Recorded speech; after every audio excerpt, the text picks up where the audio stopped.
Okay, hello. So, as promised, it's Sunday, so we are going live. And let me get our guest on here. Just a little new to technology, so she's been invited. Let's see if she picks up. Accept.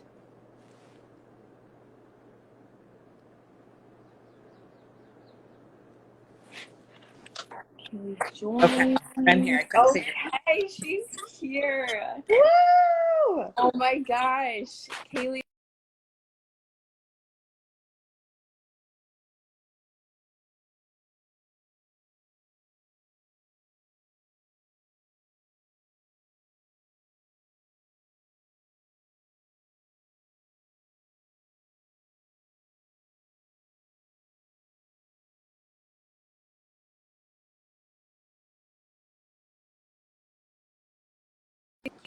Okay, there we go. We're good. Okay, we're good. We're good. Is it good Love it. now? Yeah, it looks way better. Okay, I accidentally paused it. I don't know how to come out of the Instagram hole of like whatever they do to me, so I'm sorry. It's okay. We just do the best we can every day. We're just doing the best we can. Um, okay, so as promised, every Sunday I'm going live. Last Sunday was a little bit of a fail again with an Instagram, just I don't know, snafu. But we're back and better than ever, and I have Dr. Kayleigh Coffman on with me. Kayleigh is a doctor of physical therapy. She works with both home health based clients and in the outpatient ortho cash based world. Um, she specifically likes working with runners and CrossFit athletes, I believe. Yeah. Those are kind of like her go to things. And Kayleigh has also had to rehab from a couple different injuries. So you had like a shoulder labral tear. Um, hmm and then what'd you do? You tore your I Achilles. tore my wrist boxing, Oh, kickboxing with yeah. you. Love that. So Kayleigh is not like immune to knowing what it feels like to have to Totally. rehab and keep up with it. So I'm really excited to have her on today and talk about all things running and rehab and see where those things go.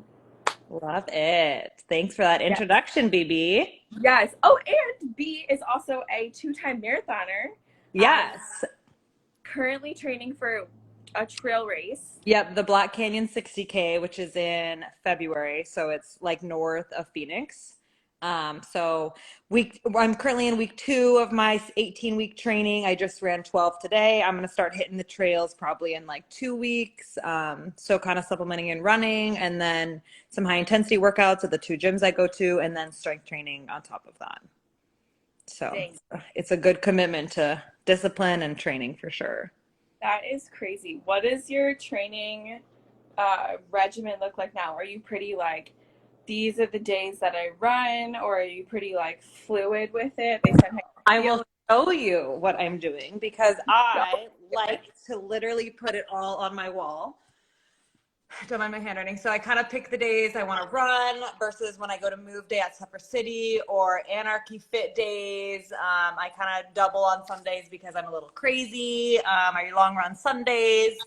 So I kind of try to organize it based on what I feel and depending on what the workouts are that are best going to cater towards running or more of my strengths to work on for like high intensity wise. And then I do 1 or 2 days of just specific leg training. So a lot of single leg stability, Uh, lifting in that sense to supplement in on top of running.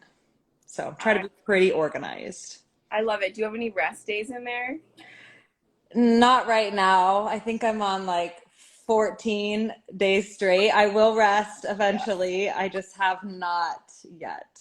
I've Have just not been rested having yet. fun and doing the workouts that I like. I haven't been burnt out yet. I don't feel worn down. I try to do really good quality sleep, a good wind down, stuff like that, just so I don't have injuries. I really focus, especially like my strength days are kind of lighter weight, so that kind of counts Yeah. as a rest day, more of like an active day. Yeah. But more body weight, stuff like that for stability. So Yeah. that's kind of the rest day. Yeah, and like your prior level of loading was pretty high. So it's not like you're Oh going yeah. to this with like, I'm trail running and now I'm working out and doing 2 a days and this is me now. This is who I am. Yes, no, my base has been pretty good. So at least I ran my last marathon in June, the San Diego Marathon. I took, obviously, summers in Phoenix really suck to run in outside. So I took from like June 8th. I didn't run until 2 weeks ago, so end of September. So I usually take the summers off. But we do a lot at Anarchy in Scottsdale. We do a lot of running outside, which sucks in the summer, but you got to do it. And then at Silver City, they have the air runners. So at least I'm still in conditioning shape, just not Yeah, necessarily endurance shape. right. And it's just nice to have that break from like that long repetitive load. Yep. Like give your cartilage some time to breathe and your muscles Hmm. and ligaments just some time to like, Oh I don't know, yeah. become stretchy again and do what they need There's to do. definitely a season for running and a season for not running. I mean, any Yeah. runner should take some time off, Yeah. regardless if they're elite level, novice level. It's very important to supplement in different types of cross training and, you know, all the Yeah. things. Yeah. It's like any good relationship. You got to keep it spicy, you know? You Oh got to my gosh, you have to keep it spicy. You have to keep having different stimuli, different variables. Yeah. Everything's got to be different. Or else Yes. the body Yeah. just adapts and then we never get anywhere, right? So that's really important. Yeah. It would just be so boring if we woke up every day and just had the same regimen. It would. Nobody would like that. For a No, little bit, routine is good, but yeah, no, it would get boring. I gotcha. All right, B. So let's get into it here. My first question for you is why or what got you into physical therapy? Like when were you like, I think this is like what I want to do? So in college, I went to Montana State, go Cats. Go Cats. I was a cheerleader all through college, so I knew I wanted to do something in sports. I initially thought about like athletic training or being an athletic director, and then I had a couple surgeries from cheerleading that in college that was a hindrance. So being able to go through like a year-long rehab for my shoulder really gave me a better insight of PT in that world. So then I kind of knew probably going into my junior year. I wasn't the best student my freshman and sophomore year, so then I really had to buckle down my junior year just to kind of grind it out and get to where I wanted to be. So I knew going into my junior year that I wanted to be a PT, started kind of planning the application process, all that fun stuff. And then I early decided to AT Chill University in Mesa, Arizona, which is where I met the lovely Dr. Sarah Colon, aka Sarah Louie, and then moved to Phoenix, and here we are. I love it. Yeah, I remember that time. Like you were just so, like you were like, this is exactly what I want to do, and this is what Hmm. I do, and then you went for it and decided. And I don't feel like I don't feel like you've strayed from that like perseverance I since. agree. I think especially in PT, it's very hard with burnout and just the way healthcare is going and more of like the sick care model. It's very Yeah, easy for that burnout, but I just truly feel like God put me here for like a purpose to like serve my clients and like serve my patients selflessly. And so I just like always go back to that of like I get to do this every day. I don't have to sit behind a desk every day that I would die. Like I get a variety. I get to work with people. I get to move. I get to move my body. So it kind of like encompasses everything that I love to do man, anyway. chills. I literally got chills. Hmm. I love it. So you work in home health, which for those of you Hmm. that don't know, home health is like you have to be qualified homebound to be able to like get someone to come to your house Yep. um, to treat you. So that's a variety of different medical things. But then you also work in like the outpatient ortho world and with like really high level athletes, runners, and CrossFit athletes. So can you tell me like what made you just enjoy working with those patients in the outpatient in world? Yeah. So yeah, I got into full-time home health, kind of figuring out my path and like where I truly wanted to be. I didn't want to just like jump around job to job. I really wanted to take my time. And home health does definitely give me the flexibility to take the courses I want to take to work different settings. So I found the clinic that I was at and then started working there, kind of ramping up my schedule, usually being there for about seeing maybe 15 to 18 patients a week. So I really got the good hands-on. I don't feel like I was like overwhelmed kind of jumping right into it, especially with some Yeah, traditional clinics. They're just very overwhelming, especially in Phoenix. mills. They're Yeah, mills. PT mills. So I'm not somebody that does very well just being thrown in and being overwhelmed. Like I definitely need to be like eased into things. Like I feel like I'm a very sensitive person. I take things very personally and I take a lot of that home with me. So being able to like slowly ramp up my schedule, not having to I treat maybe 6 to 7 patients a day, really getting that quality time so that my mental health is much better and then I can give the quality of care to my patients. So it's fun to Yeah. see a different variety from right homebound all the way up until, elite level athletes. I love the variety. I think I would die if I had to be in the same place for like 60 hours a week, treating the same Yeah. thing. I would die. So I love Yeah. variety. I love to have my mental breaks to check in, check out, all that kind of stuff. Yeah. And then why do you like working with runners specifically? I love it just because I am a runner. I mean, I started running with one of my good friends, Stephanie. She's a dentist. We started running together probably our sophomore year of college. So she went to a different school. So every time she would come home, we would always sign up for a race. Never really caring about speed or anything like that, but started with like 5Ks, working up to 10s and a couple half marathons. And then in PT school, I was like, we're going to just do a marathon. And then, that turned out. And then I was like, never again. I'm never doing another one. And then last year I was like, oh, I just forgot about all of that. So I decided to do another one.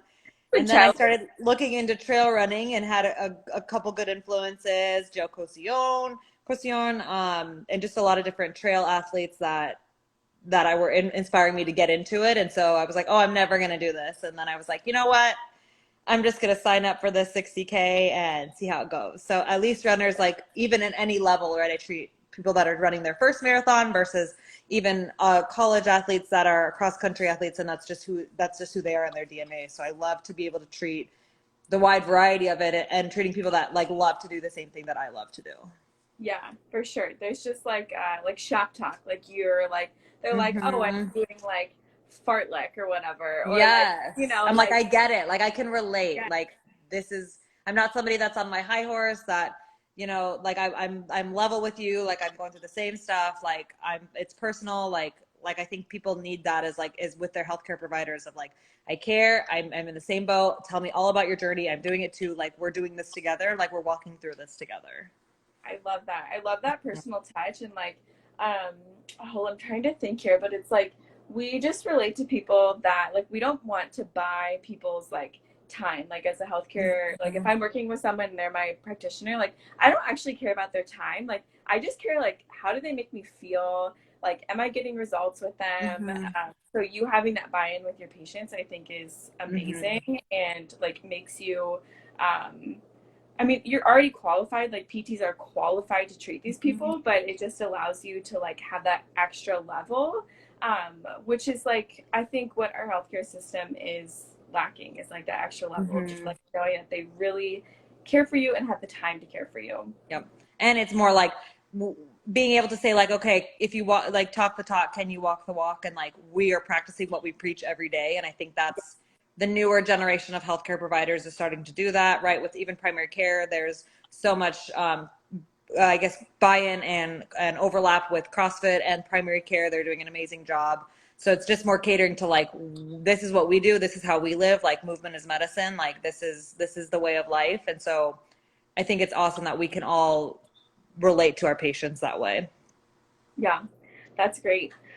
Speaking of just like value and buy-in, like from a patient value standpoint, where do you feel like you are the most able to serve your patients? And it could be either like home health versus cash pay, or it could be like in a certain like niche of where you treat your patients, just Mhm. wherever that question takes you.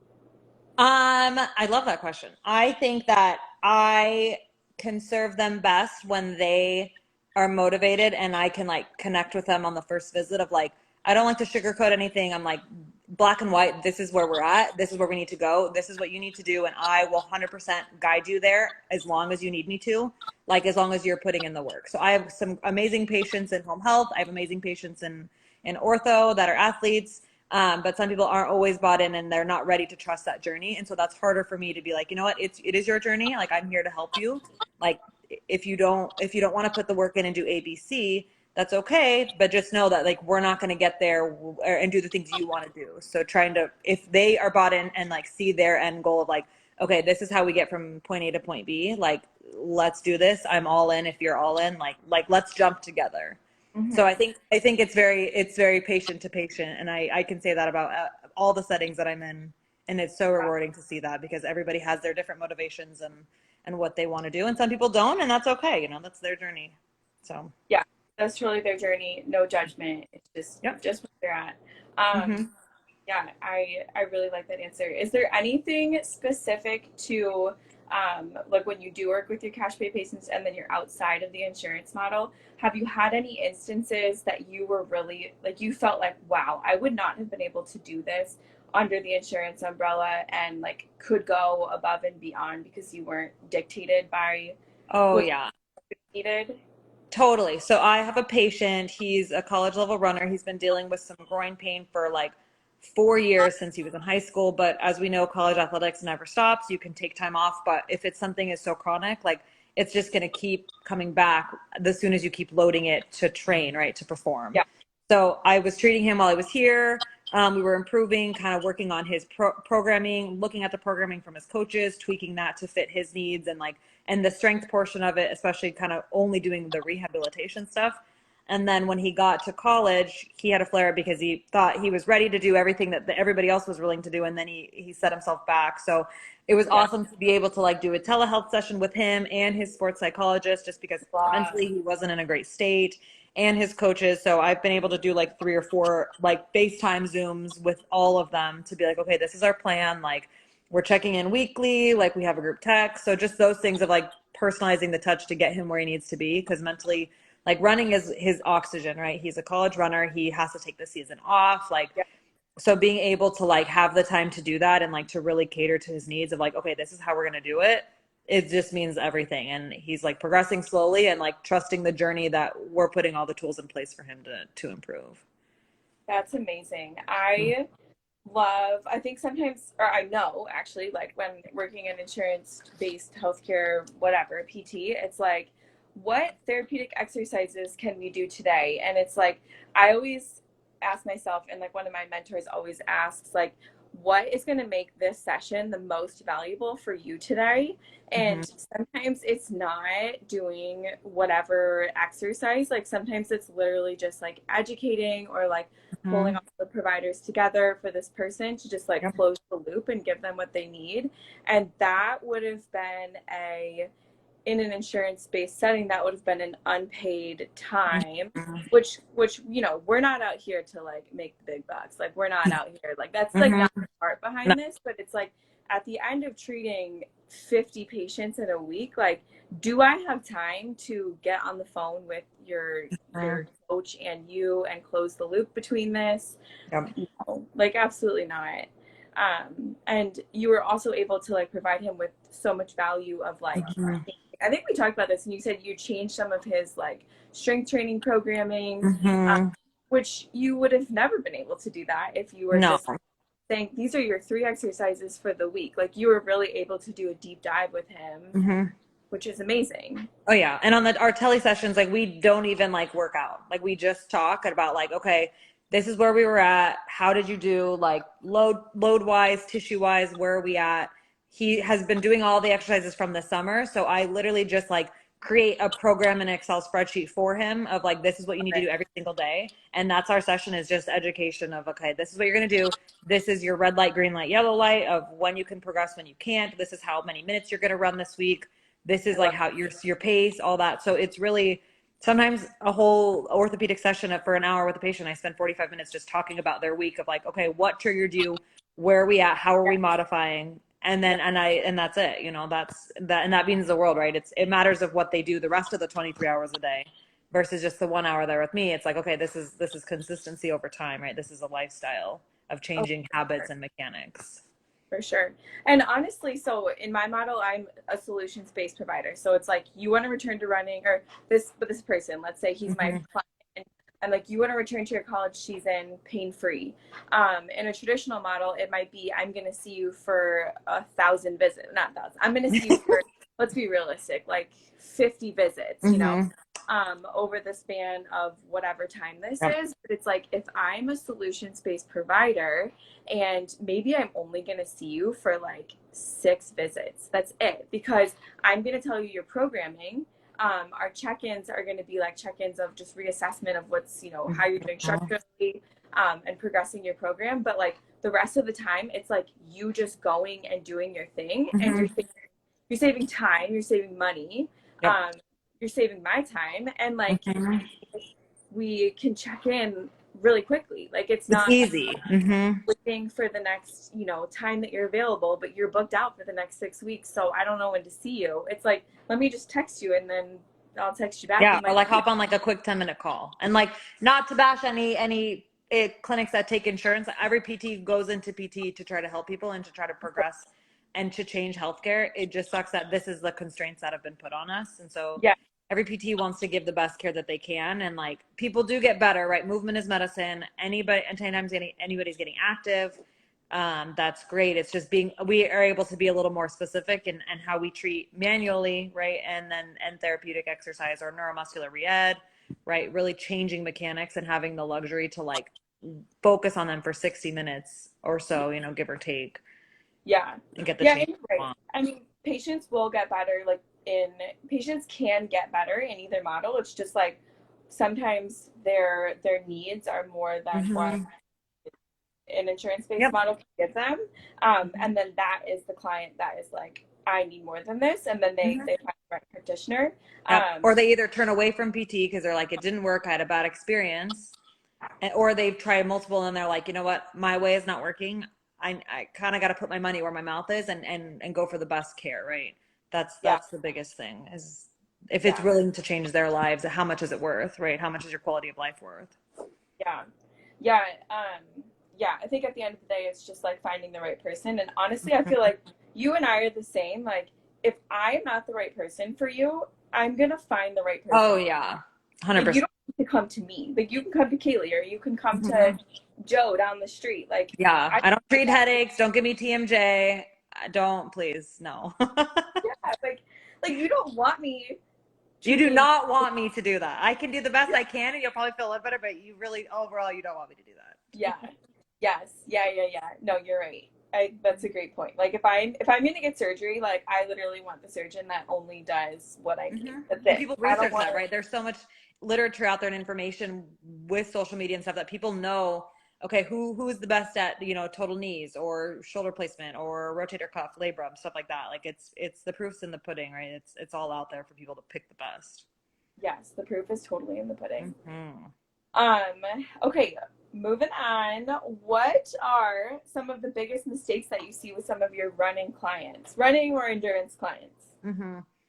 Um, I think a big mistake is, and it might not, people just don't know about it, but I think that getting a running assessment first before people decide to go into running is a great idea, especially for novice runners, right? People that are like couch to 5K or active or like, oh, I'm going to sign up for a marathon or a half marathon or any 10K, whatever, right? But if they have faulty mechanics, which again, most 99.9% of us have, we have improvements in our running mechanics, right? And we're Yeah. not specific strength training because that's like our profession, right? It's not the Joe down the street, or our patients know, they don't know that, right? So I think getting a running analysis first, even to just find, okay, this is where we're at, this is things you can do to improve this is how to run efficiently, so people just are educated and know, like, oh, I this is how to run, right? This is where your body should be, or you have too much arm swing, or your chest is behind your leg, right? You should be leaning forward when you're running, stuff like that. And then it's like, okay, we don't need to see you every week. These are things you need to be working on in your strength program. Like maybe let's check in like once a month, right? And just see, okay, how's it going? Let's progress it. It all needs to be running specific, right? I don't need to be doing max pull-ups if I'm training for a marathon, but like sport specific things. Yeah. That's the biggest thing that I see. And then people running 10 days a week basically and doing no strength training. And I Yeah. will call out Joe Kosciorn because he just ran the Javelina 100-miler yesterday. I was on his podcast a couple months ago, and he was like, I don't do any strength training. All I Oh do is my run. And I was gosh. like, Joe, no. So I emailed him. I was like, these are things you need to do. I just gave him like 6 or 7 things. I was like, please just do something like this so that you are somewhat improving your stability, right? Because running is a million single leg stances over and over and over and over again. Yes. It's So literally just that's so hopping. important. You're just hopping back Yeah. and or not before and forth. Mm-hmm. Gosh, that really just makes all of my, like, that makes my body cringe. It just makes me feel sore already. Um, and like, there's a season, you know, if you're an elite runner, and like, there's a season for you to Yeah, be. if it's working for you, great, but I'm sure they're doing some sort of something. I mean, Yeah. Yeah. I mean, I think of my one of my good friends was a collegiate runner, and I mean, he was in the gym like at least 2 days a week from what I can remember. Um, Probably more, but and then yes. they were doing running and other Oh, stuff. Joe just joined. Joe, I just talked about you and how you weren't doing any strength training. Called out, Hey, Joe. out. Oh, that's funny. I'm actually gonna work on today. I'm gonna put out a free strength training guide for runners. Yes, I It's love like that. just this basic B. It's just this basic Mm-hmm. book. Um, Literally nothing crazy. I'm gonna have like 3 options for each exercise based on like the equipment that you have. It'll have like a little 6 week tracking period. Getting exposed. I'm laughing. Like 6 to 8 week tracking period, just because I I love feel that. like it's such a common thing where Mm-hmm. it's like people are like getting into their first marathon, or maybe they've been running for a while, or they're just starting, and it's like, how are they supposed to know that they're supposed to I be trained? know. Or And or they'll just strength train like a basic squat or like a deadlift, and it's like, okay, those are all great, but we need to get more into single leg stability, working on lateral movements, rotation. So it's like those things that I'm so excited you're doing this program because that can really bring so much to the table, and like it's going to make a big difference for runners, especially injury prevention. It might not make people faster or more efficient with their running, but at least more injury prevention, less soreness, like less issues after a long race or a long run, which is the biggest yeah, thing. yeah, injury prevention. But honestly, I mean, I think if you're training appropriately with your strength training, or if you're a runner, you would be dosing it for endurance. If you're Mm-hmm. dosing it appropriately, which I'll like teach you how to do that in the ebook, I think you could make some pretty significant changes in your running endurance. And Mm-hmm. just feel like maybe you won't feel, I mean, you totally could feel faster. But yeah, just feel like stronger Feel overall. easy. It should feel easier. Like your muscles will fatigue less. You'll feel like you can go for longer. For sure. Yeah. So So, funny. Um, I also loved what you said. I never really thought about this, but like people that are just getting into running, mm-hmm. coming in for a running assessment. Mm-hmm. I think it's amazing. I Yeah, I have never really thought about that, and I really like that because I think first of all, it's like, okay, let's just get eyes on you and see if anything's gonna come up, and then Mm-hmm. next it's gonna be like, wait, so how much should I run, or like what else should Yeah, I like do? what should my plan be? Like they have no idea. And like, or it'll be like, at the end and they'll be like, oh yeah, that one time like 10 years ago I did have a knee injury. Or it's like, okay, well I can see that now. So I think it's super important just to let people know that like educate the public like this is an option. And I did a workshop at Orange Theory and also doing a running analysis like for people like that where they're running, but it's like, okay, let's just make you more efficient. Like let's make you a more efficient runner needing you so you don't have to exert as much energy. So anything, I think that would be amazing. Yeah, that's a really good idea. I never really thought about that early on, and a lot of people just get into running because it's like it's accessible. You don't need Mm-hmm. or anything, so it's easy. Yeah. But that's Or they good. just want to get healthy. They're just like, okay, I'm just going to do it and just go, off the couch. Let me go run a mile and see how I do.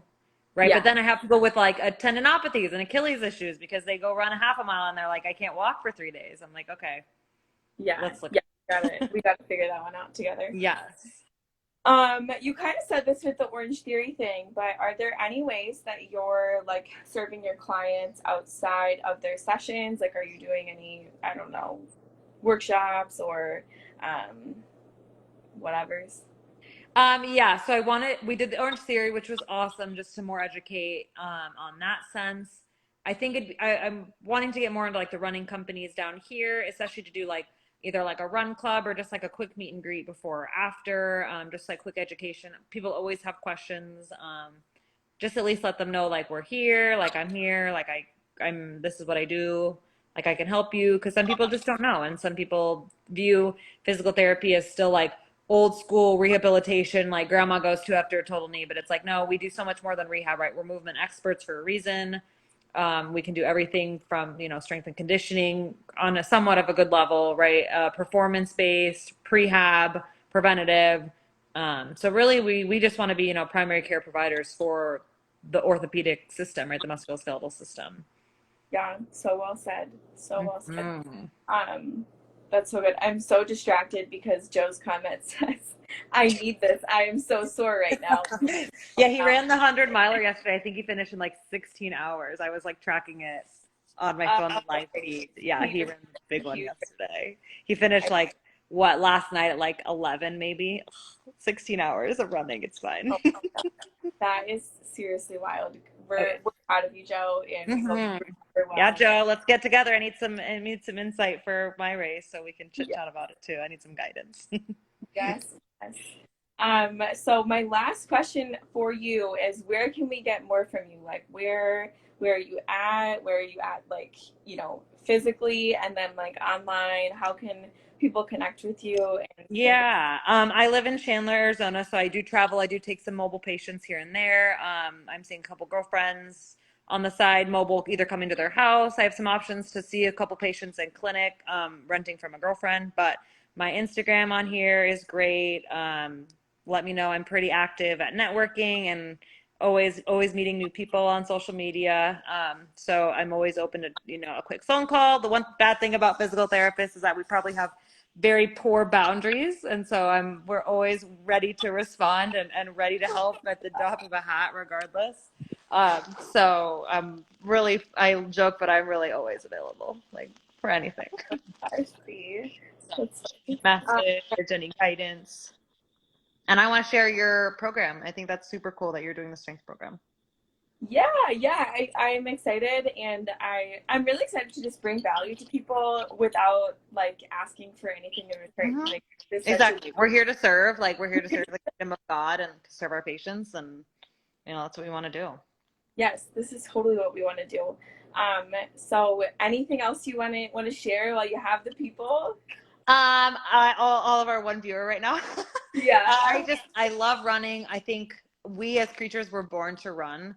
So when people say they hate running, I think that either giving another chance or finding a better program that works for them, because we are literally, as creatures evolutionally, we were born to run, and it's so good for your heart. It's just so good for, zone 2 training, for meditative state, right? For prayer, for just relaxation.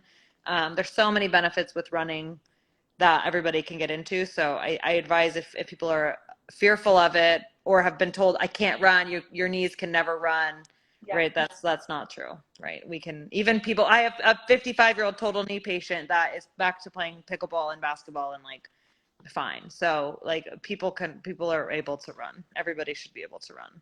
Yes, people are for sure able to run. Hmm. You got it. Well, thanks so much for coming Thank on. you. I'm excited to be your first guest. I'm Yes, it was amazing. excited. Follow Sarah. She's great. We're just here to serve the runners. And Yes, then you're we totally can. here to serve the runners. I feel like I always learn from you, and I learned more from you today. So I'm really excited that you hopped on. And And we're always learning. As PTs, we're always learning every day to be better for our patients. It's a lifelong journey. cool. It's true. I'll find some way to like link your profile into my profile if any of my followers want to Or you can follow. just share it on your story or something too. Yeah, I'll do that.